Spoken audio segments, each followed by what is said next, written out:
Hello! In this video, we are going to prove the following theorem. Suppose A is a subset of the real numbers, f is a function from A to the real numbers, g is a function from A to the real numbers, c is a cluster point of A, the limit as x approaches c of f is equal to L, and the limit as x approaches c of g is equal to M. Then, the limit as x approaches c of f plus g is equal to L plus M. The limit as x approaches c of f times g is equal to L times M. And if all output values of the function g are non-zero, and m is non-zero, then the limit as x approaches z of f over g is equal to L over m. So we're essentially trying to prove the addition rule, the multiplication rule, and the division rule for limits of a function. Now, in proving this theorem, we are going to use the sequential criterion for limits. And what the sequential criterion will allow us to do is it will allow us to prove each of these three results using the corresponding results for limits of a sequence. For example, to prove the addition rule for a limit of a function, we will end up using the corresponding addition rule for limits of a sequence, which tells us, given any two sequences of real numbers, xn and yn, if xn converges to x and yn converges to y, then the sum of those two sequences, xn plus yn, converges to x plus y. So the sequential criterion tells us the following.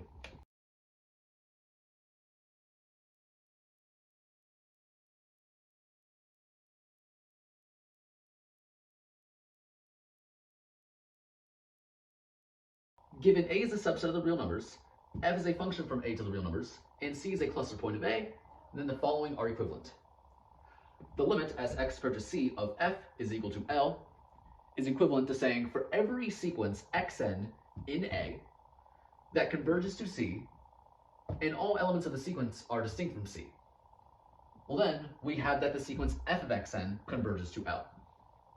So in particular, since limit as x approaches c of f is equal to L, well then, we have for every sequence xn in A with this property, we have that the sequence f of xn will converge to L. And since the limit as x approaches c of g is equal to m, well then that tells us for every sequence xn in A with this property, we have that the sequence g of xn will converge to m. Okay, so now let's get into proving this theorem. We're first going to prove the addition rule for limits. And to prove that, we're going to use the sequential criterion. So we're going to take our function to be f plus g, and we're going to take L to be L plus m. So to prove the limit as x approaches c of f plus g is equal to L plus m, we want to prove that 2 is true.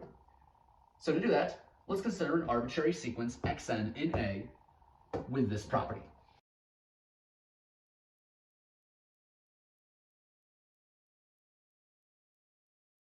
From here, we want to show that the sequence f plus g of xn converges to L plus m, because that will prove 2 is true, and therefore 1 is true, which is what we want. Now, since the limit as x approaches c of f is equal to L, we can conclude from the sequential criterion that the sequence f of xn converges to L.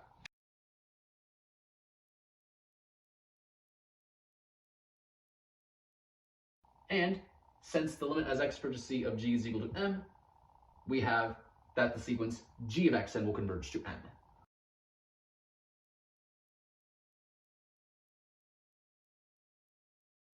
So the sequence f of xn converges to L, and the sequence g of xn converges to m. So now we apply the addition rule for limits of a sequence. It follows that the sequence f of xn plus g of xn will converge to L plus m. But by definition of the addition of two functions, f of xn plus g of xn is equal to f plus g evaluated at xn. So these two guys are the same. So this shows that the sequence f plus g of xn converges to L plus m, which is exactly what we wanted. And so we have shown for any sequence xn in A with this property, it follows that f plus g of xn converges to L plus m. So we have proven that 2 is true. And therefore, Since 1 and 2 are equivalent, we can conclude limit as x approaches c of f plus g is equal to L plus m. And so this completes the proof. So this proves the first result. Now let's prove the second result.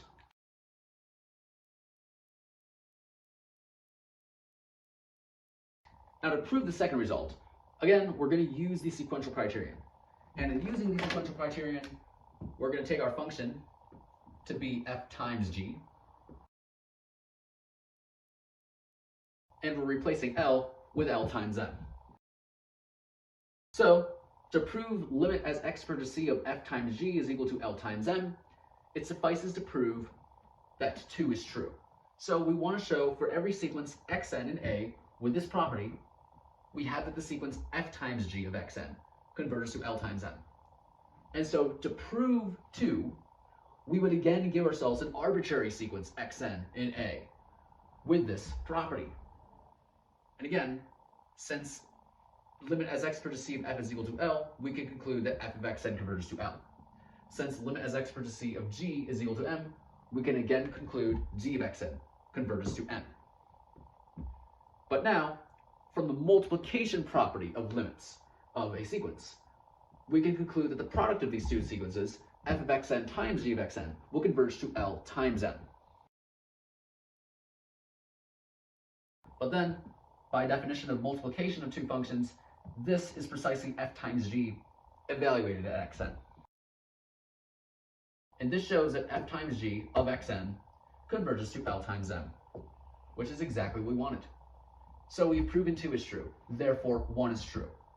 So we can conclude limit as x approaches c of f times g is equal to L times m.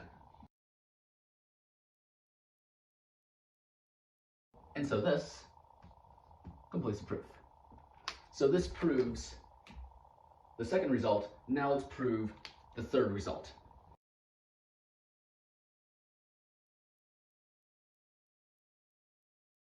Now to prove limit as x approaches c of f over g is equal to L over m, we're going to use the sequential criterion. And in doing so, we're taking our function to be f over g. And we're going to take L to be L over m. So, to show limit as x approaches c of f over g is equal to L over m, we want to show for every sequence xn in A with this property, we have that the sequence f over g of xn converges to L over m. And so, to prove this, again, we would consider an arbitrary sequence xn in A with this property, right? That's what we've done right here. And again, since limit as x approaches c of f is equal to L, we must have that the sequence f of xn converges to L. Since limit as x approaches c of g is equal to m, we must have that the sequence g of xn converges to m. Now, we would like to apply the division property for limits of a sequence to conclude that the sequence f of xn over g of xn converges to L over m. And the division property for limits of a sequence tells us we should make sure that all elements of the sequence g of xn are non-zero and that m is non-zero in order to conclude that.